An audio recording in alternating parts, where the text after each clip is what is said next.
శ్రీ మాముళ్ళమ్మ తల్లి జ్యోతిష్యాలయం. ప్రేమించిన వారు దూరం కావడం, భార్యాభర్తల మధ్య గొడవలు, అత్తాకోడళ్ల మధ్య సమస్యలు, పెళ్లి కుదరకపోవడం, విద్య, ఉద్యోగం, వ్యాపారం, చెడు ప్రయోగాల నివారణ మొదలగు ఎటువంటి సమస్యలకైనా పరిష్కారం చూపగలరు. స్త్రీ పురుష వశీకరణ 100% గ్యారంటీ. విదేశాలలో ఉన్న వారికి వాట్సాప్ కాల్లో జాతకం చెప్పబడును. గురూజీ రామకృష్ణ శాస్త్రి. Cell number 9949667583. మంచి హస్తవాసి ఉన్న గురూజీ ఒకసారి కాల్ చేస్తే మీకే తెలుస్తుంది. ఓం శ్రీమాత్రే నమః. ఛానల్లోకి స్వాగతమండి. ఈ నెల 13వ తారీఖు పౌర్ణమి. మీనరాశి వారికి ఈ నెల 13 లోపు జీవితంలో ఎటువంటి ఊహించని మార్పులు జరగబోతున్నాయి? ఈ మార్పు జరగటానికి గల కారణమేమిటి? ఇప్పటి వరకు మీరు పడిన కష్టాలకి ఫుల్ స్టాప్ పెట్టే సమయం వచ్చిందా రాలేదా? మంచి సమయం రాలేదు అంటే ఇంకా ఎంతకాలం వేచి ఉండాలి? అలాగే ఈ సమయంలో మీకు ఎవరితో ఎక్కువగా ఆపద పొంచి ఉంది? అలాగే ఆ వ్యక్తులెవరు, వారిని ఎలా గుర్తించాలి? ఈ సమయంలో జేబులో ఏ 2 వస్తువులు పెట్టుకోవటం వల్ల మీకు అదృష్టం కలిసి వస్తుంది అనే అంశాలతో పాటుగా ఈ సమయంలో మీరు చేసుకోవలసిన దేవతారాధన, అలాగే పాటించవలసిన పరిహారాల గురించి ఈ వీడియోలో మనం వివరంగా తెలుసుకుందాం. కానీ అంతకంటే ముందుగా మీరు కనుక మన ఛానల్ని ఇప్పటివరకు సబ్స్క్రైబ్ చేసుకున్నట్లయితే సబ్స్క్రైబ్ చేసుకొని పక్కనే ఉన్న బెల్ ఐకాన్ నొక్కి ఆల్ సెలెక్ట్ చేసుకుంటే మేము ఇలాంటి వీడియోస్ అప్లోడ్ చేయగానే ముందుగా మీకు నోటిఫికేషన్ వస్తుంది. అలాగే వీడియోని ఎక్కడా కూడా స్కిప్ చేయకుండా చివరి వరకు చూస్తేనే మేమేం చెబుతున్నామో మీకు పూర్తిగా అర్థమవుతుంది. ఇక వివరాల్లోకి వెళ్ళిపోతే, ఈ రాశి వారు చాలా ధైర్యవంతులు, సాహసవంతులని చెప్పుకోవచ్చు. ఎన్ని కష్టాలు ఎదురైనప్పటికీ కూడా ఎదుర్కొని సమస్యల్ని పరిష్కరిస్తారు. కష్టాలు భయపెట్టినా వీరిని కిందకు పడదోయలేవు. చక్కటి ఆత్మవిశ్వాసాన్ని, మనోధైర్యాన్ని కలిగి ఉంటారు. దయాగుణం, క్షమాగుణం, దానగుణం కలిగి ఉంటారు. ఎన్నో మంచి గుణాలను కలిగినటువంటి ఈ రాశివారు గత 5 సంవత్సరాలుగా ఎన్నో కష్ట నష్టాలను ఎదుర్కొంటున్నారు. అది కెరీర్ పరంగా కానివ్వండి, వ్యాపారంలో కానివ్వండి, ఆర్థిక పరంగా కానివ్వండి, లేదా కుటుంబ పరంగా, కోర్టు సమస్యలు, ఇలా అనేక రకాలుగా ఏదో ఒక సమస్యలో చిక్కుకొని ఇబ్బంది పడే పరిస్థితి అయితే కనబడుతుంది. ఇకపై మీకు అటువంటి పరిస్థితి ఎదురు కాదు. మీ తలరాత మారనుంది. మీరు ఎదుర్కొన్న కష్ట నష్టాలన్నీ కూడా తొలగిపోనున్నాయి. మీ దశ తిరగబోతోంది. అయితే అదృష్ట యోగాలను పొందటానికి మీరైతే ఖచ్చితంగా కొన్ని జాగ్రత్తలు తీసుకోవాలి. ముఖ్యంగా మీరు ప్రతి అంశంలో నష్టాన్ని చూడటానికి గల కారణం, మీరు ప్రతి ఒక్కరిని నమ్ముతారు. అందరూ మనవాళ్లే అని దగ్గరకు తీస్తారు. కానీ మీరు నమ్మిన వాళ్లే తిరిగి మిమ్మల్ని మోసం చేస్తారు. దానివల్లే మీకు ఎక్కువగా కాస్త నష్టాలు ఎదురవుతాయి. అది ఆర్థిక పరంగా కానీ, ఇరుగు పొరుగు వారు కానీ, లేదా స్నేహితులు కానీ, బంధువులు కానీ, ఇలా అనేక రకాలుగా మిమ్మల్ని ఇబ్బందికి గురి చేస్తూ ఉంటారు. ఇది సమయంలో మీ వృత్తి వ్యాపారాల్లో లేదా మీరు పనిచేస్తున్న సంస్థల్లో శత్రువులు కూడా మీపై దాడి చేస్తారు. వారు అనేక రకాలుగా మిమ్మల్ని కిందికి తోయటానికి, మీ మీద బురద చల్లటానికి ప్రయత్నిస్తారు. మీ మీద ఉన్నవి లేనివి చెప్పటం, మీరు లేని చోట మీ గురించి తప్పుగా మాట్లాడి దాన్నుంచి మీ ఉన్నతాధికారుల దగ్గర నుంచి లబ్ధిని పొందటానికి ప్రయత్నిస్తారు. అంటే మీ గురించి చెడుగా చెప్పటం వల్ల మీ బాస్ వాళ్లను మెచ్చుకొని, అవును నువ్వు చెప్పిందే కరెక్ట్ అని అనిపించుకోవటానికి అనేక ప్రయత్నాలు చేస్తారు. ఈ విషయం మీకు తెలిసి మీరు మానసికంగా కృంగిపోతారు. ఇక ఇప్పటి నుంచి అటువంటి పరిస్థితులకు ఫుల్ స్టాప్ పెట్టే సమయం వచ్చేసింది. ఇక్కడ మీరు ముఖ్యంగా గుర్తుంచుకోవాల్సింది ఏంటంటే, మీరు ప్రతి ఒక్కరిని గుడ్డిగా నమ్మటం అంత మంచిది కాదు. సమాజంతో పాటు మీరు మారాలనే విషయాన్ని గుర్తుంచుకోవాలి. ఎందుకంటే మీ కెరీర్ని నిలబెట్టుకోవటం కోసం ఎన్నో నిద్రలేని రాత్రులను గడిపారు. ఇలా చేయాలి, అలా చేయాలి అని గొప్పగా ఎన్నో ప్లాన్స్ వేసుకున్నారు. వాటిని నిజం చేసుకోవటానికి మీరు ఎన్నో రకాల ఆలోచనలు చేశారు. ఇక ఇప్పుడు ఆ సమయం వచ్చేసింది.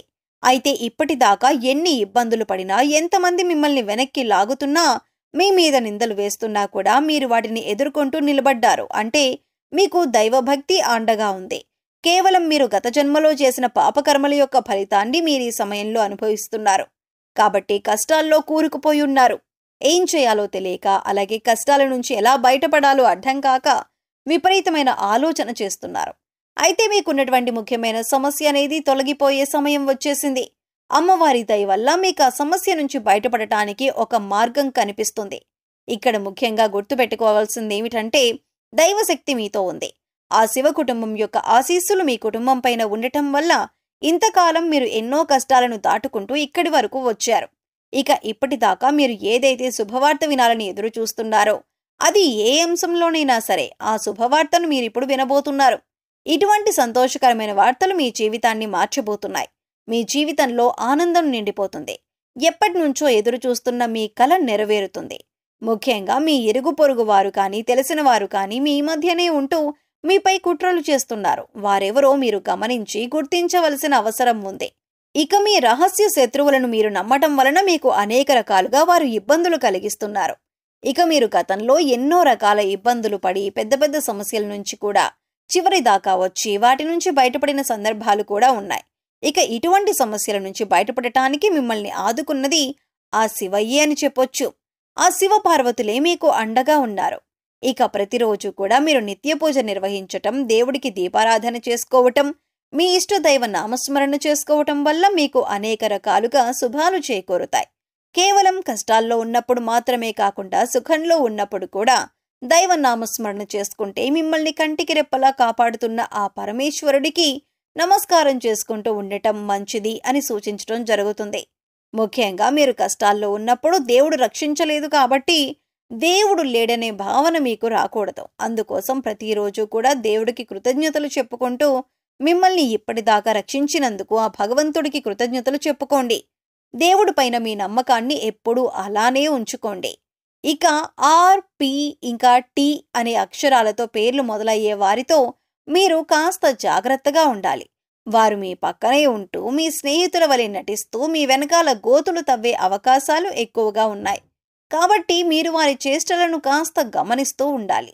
ఈ సమయంలో మీరు రహస్య శత్రువుల్ని గుర్తించి గమనించి తగిన జాగ్రత్తలు తీసుకోవాలి. లేదంటే జీవితంలో నష్టపోయే అవకాశాలు ఎక్కువగా ఉంటాయి. ఇక ఈ సమయంలో మీరు చేసుకోవలసిన దేవతారాధన చూసుకున్నట్లయితే ప్రతి సోమవారం శివాలయానికి వెళ్లి అర్చన చేయించుకోండి. అలాగే మాస శివరాత్రి రోజున అభిషేకాన్ని నిర్వహించినట్లయితే శివుని యొక్క పరిపూర్ణమైన ఆశీస్సులు మీపై ఉంటాయి. ఇక ఈ సమయంలో ఈ రాశి వారు పాటించవలసిన పరిహారాలను చూసుకున్నట్లయితే ఆర్థిక పరంగా మీరు పురోగతి సాధించటానికి ఈ 2 వస్తువులు మీరు పర్సులో పెట్టుకోవాల్సి ఉంటుంది. పురుషులైతే మీ షర్ట్ జేబులో కానీ ప్యాంటు జేబులో కానీ పర్సులో కానీ పెట్టుకోండి. స్త్రీలైతే మీ హ్యాండ్ బ్యాగ్లో పెట్టుకోండి. అలాగే ఇంట్లో ఉండి బిజినెస్ చేసేవారు కానీ లేదా గృహిణులు కానీ మీకు గల్లాపెట్టెలో కానీ లేదా మీరు డబ్బులు దాచే ప్రదేశంలో కానీ ఈ వస్తువులు పెట్టుకోవచ్చు. ఆదివారం రోజున ఈ పరిహారం చేస్తే మంచి ఫలితాలు వస్తాయి. గురువారం రోజున దేవుడి వద్ద దీపారాధన చేసి 2 లవంగాలను అలాగే 2 యాలకులను లక్ష్మీదేవి ఫోటో దగ్గర పెట్టి వాటిని మీ పర్స్లో కానీ జేబులో కానీ డబ్బులు దాచే ప్రదేశాల్లో కానీ ఉంచటం వల్ల మీకు ధనం ఆకర్షింపబడుతుంది. వీటిని తరచుగా మనం మసాలా దినుసుల్లో వాడుతూ ఉంటాం. కాబట్టి లక్ష్మీదేవికి సుగంధ ద్రవ్యాలంటే చాలా ఇష్టం. ఇవి ధనాన్ని ఆకర్షిస్తాయి.